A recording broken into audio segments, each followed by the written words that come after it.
Kia ora te whānau, we're back for another breakdown. This weekend we have UFC 290 in Las Vegas, headlined by my teammate, my good friend Alex Volkanoski. He's fighting Yair Rodriguez for the featherweight world title. So great matchup.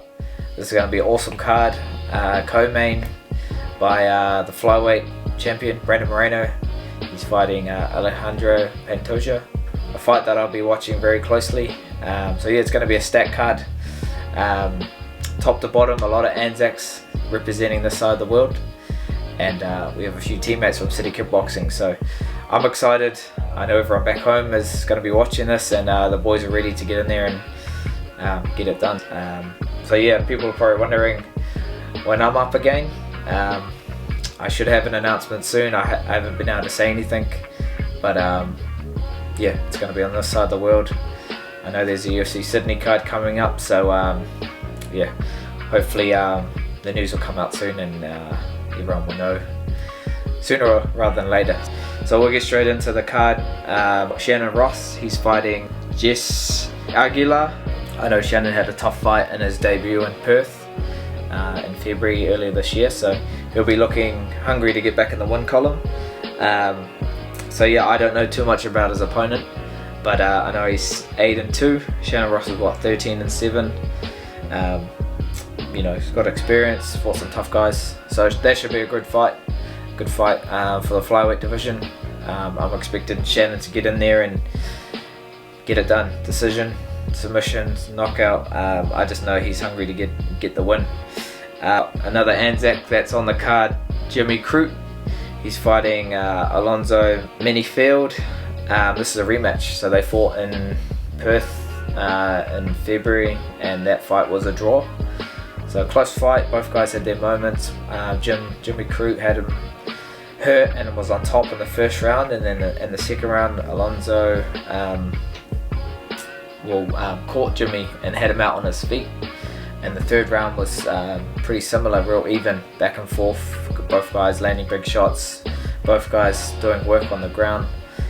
So I guess it's unfinished business where people wanted to see it again. You can't really leave it as a draw, so this is a great fight for both guys to make a stamp and get that dub. You know, I always got to back the Anzacs. Jimmy Crute, he's one of these guys that he's always been right up there in the top 15 in that light heavyweight division.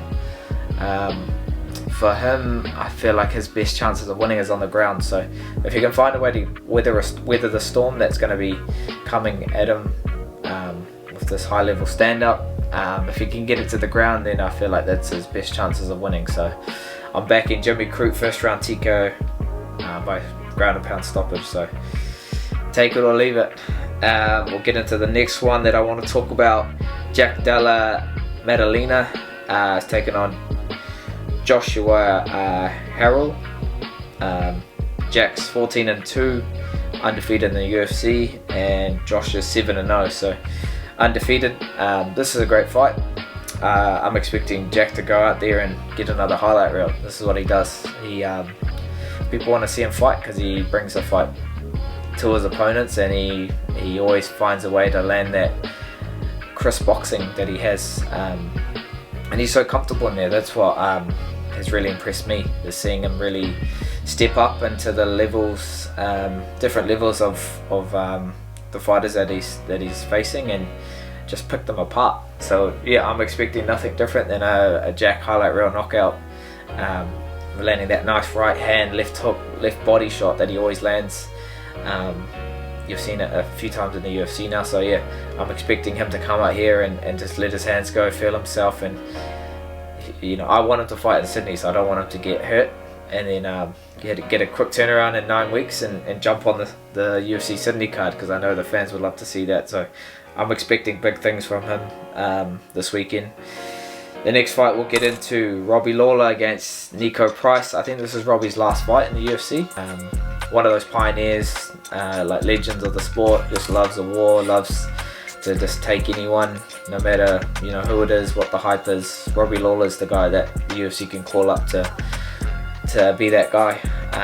So yeah, he's taking on Nico Price, another guy that's like a vet. He's been around for a while, been one of those durable fighters that loves to get into wars. So this is a good fight, good matchup. Yeah, I'm expecting Robbie to maybe get a finish. I know Nico's durable, but I feel like you can get him out.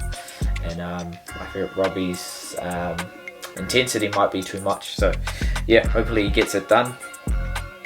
The next fight, I don't really know too much about his opponent, but Nickal and Valentine Woodburn. I know this is a late replacement fight, and he's taken it on a few days' notice.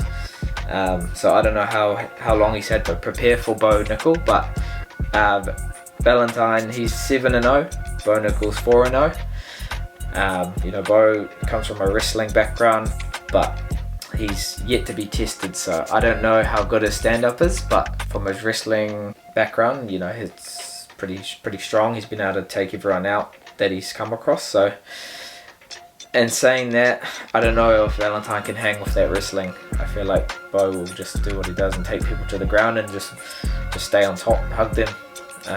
It's not the most exciting, but it gets you the win. So I'm expecting him to do what he does and just wrestle this guy and probably get it done by decision, if not maybe by submission. The next fight on the main card, I want to talk about my teammate Dan Hooker is fighting Jalen Turner. So Dan, seasoned veteran in this lightweight division, fought at featherweight as well, but mostly at lightweight where he's had the most success.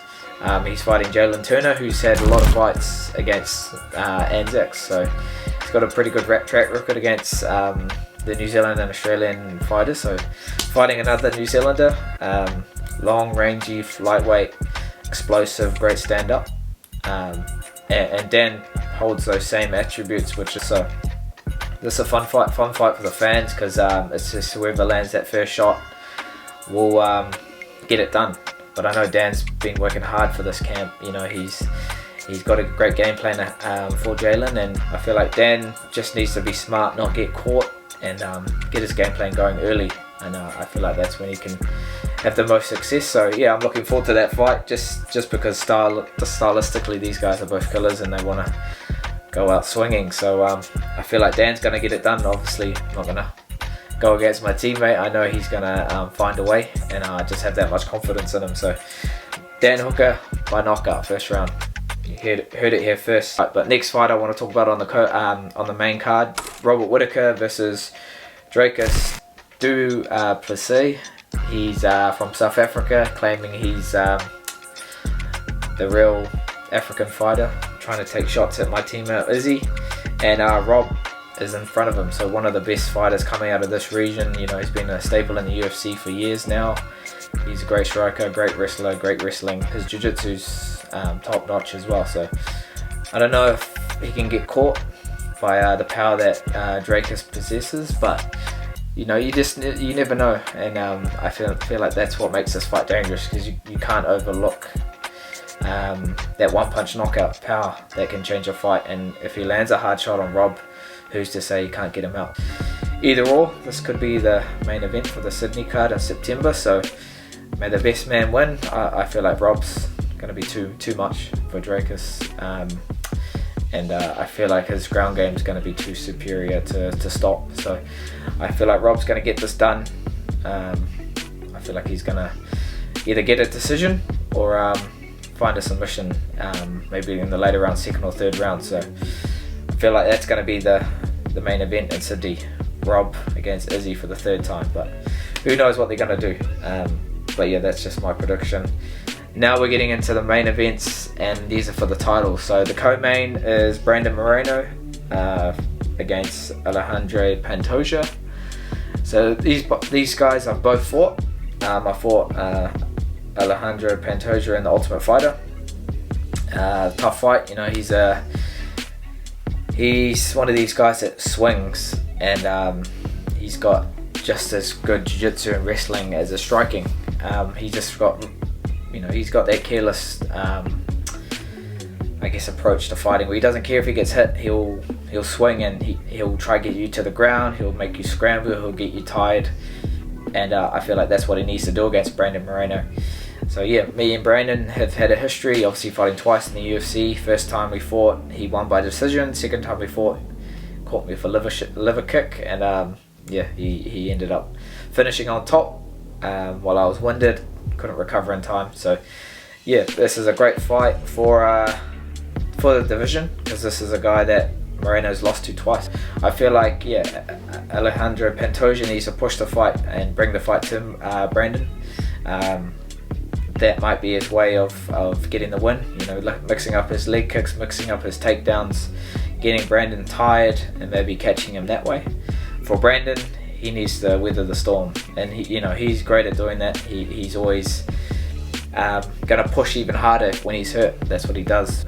So yeah, it's a tough fight for both guys, just because of the history. I feel like the things that Brandon was getting caught with in the first two fights won't happen in this fight. So I have Brandon winning this fight by decision. I feel like he's going to do enough to get the win. So may the better man win, and I'm just going to sit back and enjoy the show. Let's get into the main event, which is Alex Volkanovski taking on Yair Rodriguez. So this is a great fight. Great fight because it's my teammate, and the thing about Yair, he's got something that most people don't really have, and that's that Taekwondo background. That's that like unpredictable spinny kick, spinning elbow. You never know when it's going to come, so you have to have that look in your camps before if you're taking on a guy like that, otherwise it's going to catch you off guard.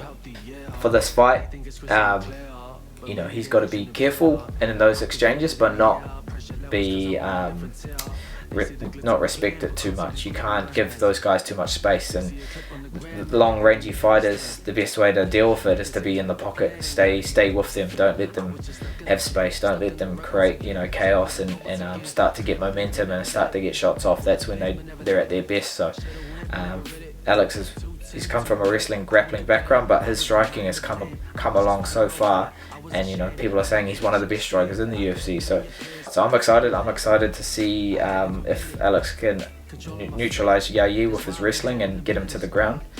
And Alex is relentless on top. You don't want him on top of you raining down punches, because he'll hurt you and he'll put you away. So for this fight, this is definitely a strength where Alex can win the fight on the ground.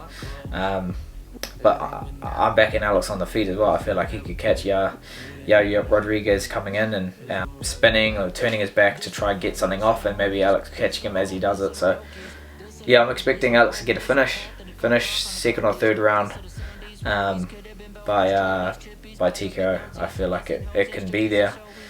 Just got to pick his shots and fight the right timing. But yeah, I'm excited for this whole card.